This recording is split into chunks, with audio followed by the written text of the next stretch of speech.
Hi friends, ఈరోజు నేను మా ఫ్యామిలీతో కలిసి నెల్లూరులో ఉన్న అయోధ్య ఎగ్జిబిషన్కి అయితే వెళ్ళాము. చాలా రోజుల తర్వాత ఇలా బయటికి వెళ్ళడం చాలా హ్యాపీగా అనిపించింది. ఇదైతే ఎంట్రన్స్ అండి. సో అక్కడ రైట్ సైడ్లో ఎంట్రీ టికెట్ అయితే ఇస్తున్నారు. వీడియోలోకి వెళ్ళే ముందు నా ఛానల్ని సబ్స్క్రైబ్ చేసుకోండి. వీడియోని ఎండ్ వరకు చూసి లైక్ కూడా చేయండి. లోపలికి వెళ్తున్నాము. బయట సెట్టింగ్స్ చూస్తేనే రియల్గా అయోధ్యకి వచ్చాము అన్నంతగా ఫీలింగ్ వస్తుంది. సెట్టింగ్స్ అయితే చాలా బాగున్నాయి. క్రౌడ్ కూడా చాలా ఎక్కువగా ఉంది. సో అది కాక మేము సండే వెళ్ళామన్నమాట. ఇక్కడ రకరకాల వాల్ పోస్టర్స్ అయితే పెట్టేసి ఉన్నారు. సో మా మయూర్ అయితే చాలా ఎగ్జైటింగ్గా ఉన్నాడు. అవన్నీ చూసి చాలా కలర్ఫుల్గా అనిపిస్తున్నాయి అన్నీను. లోపలికైతే వచ్చేసాము. వావ్, టెంపుల్ అయితే సూపర్గా సెట్ చేశారు. రియల్ అయోధ్యలో ఉన్నామా అన్నట్టుగా అనిపిస్తుంది. లేదో తెలీదు, కనీసం ఈ ఎగ్జిబిషన్లో అయినా ఆ రాముల వారిని చూసి తరిద్దామని మా అత్తయ్య వల్ల వచ్చాము ఇక్కడికి. లేకపోతే ఇంత మంచి ఛాన్స్ని ఖచ్చితంగా మిస్ అయ్యే వాళ్ళం అండి. వారి కోసం కదా, ఇంకా లేట్ ఎందుకు, దర్శనం చేసేసుకుందాం పదండి. ఇంకా మాకు అక్కడ కొంచెం దూరం వెళ్ళేసరికి చెమటలు పట్టేశాయి. లోపలైనా ఫ్యాన్స్ ప్రొవైడ్ చేయొచ్చుగా అనుకున్నాను. బట్ ఆ చెమటలకు కూడా జనాలు ఏమాత్రం గ్యాప్ ఇవ్వడం లేదు అసలు. లోపల ఇంకా ఫ్యాన్స్ ప్రొవైడ్ చేసి కానీ ఉంటే అందరూ అక్కడే ఉండేవాళ్ళేమో. సమ్మర్ హాలిడేస్ ప్లస్ వీకెండ్ అయ్యేసరికి చాలా క్రౌడ్గా ఉంది. అమ్మయ్య, లోపలికైతే వచ్చేసాము.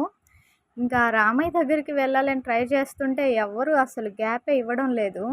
సేపు ఆగుదాం అనుకుని చుట్టూ డెకరేషన్ సెట్టింగ్స్ అవి చూస్తూ ఉన్నాం. చిన్నపిల్లల్ని ఇంత క్రౌడ్లో మెయింటైన్ చేయడం అంటే చాలా కష్టమే అనిపించింది. ఇంతవరకు మయూర్ అయితే కొంచెం కామ్గానే ఉన్నాడు. ఇంకా మెదడు చూడాలి. రాములు వాడిని చూసి అక్కడికి వెళ్ళాలంటున్నాడు. బట్ చూసారుగా ఎంత క్రౌడ్గా ఉందో. ఎక్కడైనా దేవుళ్ళ విగ్రహాలు కనిపిస్తే మయూర్కి దగ్గరికి వెళ్ళి చేత్తో తాగి దండం పెట్టుకుంటాడు. సో తనకు ఆ అలవాటు ఉంది.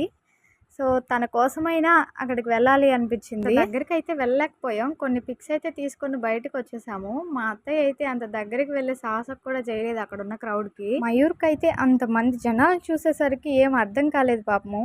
సో ఇంకా మన ఎగ్జిబిషన్ సెక్షన్కి అయితే వచ్చేసాము. రకరకాల గేమ్స్ అయితే పెట్టున్నారు. మా వారు ఒక్కడు కూడా ఆడనివ్వలేదు. అవన్నీ రావు పాప, ఎందుకు డబ్బులు వేస్ట్, ఇంకా తినడానికి ఏమైనా తీసుకో, లేదంటే ఫ్యాన్సీ ఐటమ్స్ ఏమైనా తీసుకో అన్నారు. ఇంకా అంత మంచి మాట అన్నాక మన ఆడవాళ్ళకి ఇంకేం కావాలి. అదేంటో ఇంట్లో ఎన్ని క్లిప్స్, రబ్బర్ బ్యాండ్స్ ఎన్ని ఉన్నా కానీ మళ్ళీ అవే కొనాలనిపిస్తుంది. ఈలోపు మా బుడ్డోడికి ఆకలి కూడా వేసేసింది. స్వీట్ కార్న్ అయితే తినిపిస్తుంది మా అత్తయ్య. జైంట్ వీల్ అవి తిరుగుతూ ఉంటే వాటి వైపు చూస్తూ తింటున్నాడు. అవి ఎక్కాలంట మా సారు. మా ఆయన నన్నే ఎక్కనివ్వట్లేదు, ఇంక వాడినేం ఎక్కనిస్తారు. నార్మల్ ట్రైన్ ఎక్కించమన్నా వద్దు, మీరు ఎక్కితే నాకు కళ్ళు తిరుగుతాయి అంటున్నాడు. మరి అది జాగ్రత్త అనాలా ఇంకేమనాలా కూడా తెలియట్లేదు. నాకేమో అవన్నీ ఎక్కి తిరగడం అంటే బాగా ఇష్టం అండి. ఇంకేం చేస్తాం, ఇంక నేను ఎక్కువ వాదించలేక అడగడమే ఆపేసాను. తిన్నంతసేపు ఉండి ఇంకా ఎక్కువసేపు అక్కడే ఉంటే నేను అవన్నీ ఎక్కాలని గొడవ చేస్తానని మా వారు తెలివిగా బయటికి తీసుకొచ్చేసారు. సో ఇలా మా అయోధ్య ట్రిప్ అయితే ముగిసింది.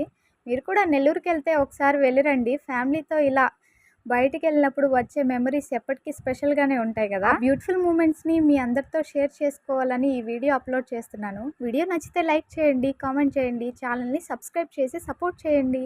Thank you for watching.